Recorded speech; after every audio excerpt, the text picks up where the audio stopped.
হরে কৃষ্ণ। রাধারানীর চরণ এই সংসারে সব থেকে সুন্দর চরণ।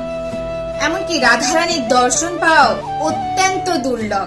কিন্তু তোমরা কি জানো, বাকি সবার মতোই শ্রীকৃষ্ণ রাধারানীর চরণের দিওয়ানা ছিল।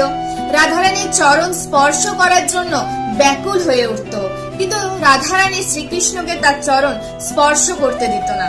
একদিন রাধারানী শ্রীকৃষ্ণের সাথে দেখা করতে যাচ্ছিল, কিন্তু তার সখী চম্পকলতা যে রাধারানীকে শৃঙ্গার করিয়ে দেয়, রাধারানীর পায়ে আলতা পরিয়ে দেয়, কিন্তু সেদিন সে তার সখী আসেইনি। তখন রাধারানী পরিশান হয়ে যেমন ভাবে হোক নিজেই শৃঙ্গার করে আর শ্রীকৃষ্ণের কাছে যায়। শ্রীকৃষ্ণের কাছে পৌঁছানোর পর শ্রীকৃষ্ণ রাধারানীকে দেখে বলল, আজ তোমার 16 শৃঙ্গারের মধ্যে কিছু কমই আছে।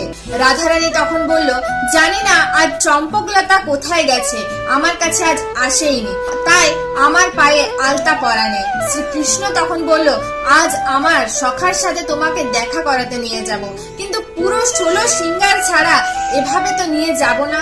শ্রীকৃষ্ণ তখন বলল, আজ মনে হয় আমাকে তোমার পায়ে আলতা পরিয়ে দিতে হবে।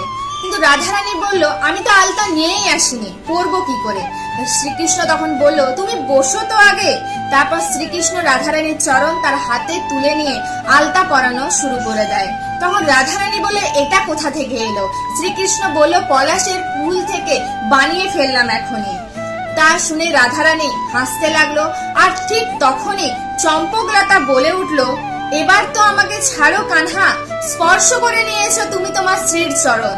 তখন শ্রীকৃষ্ণ রাধারানীর দিকে দেখলো আর হাসতে থাকলো। আর রাধারানী বুঝে গেল যে এটা কৃষ্ণের লীলা ছিল আমার চরণ স্পর্শ করার জন্য। রাধে রাধে।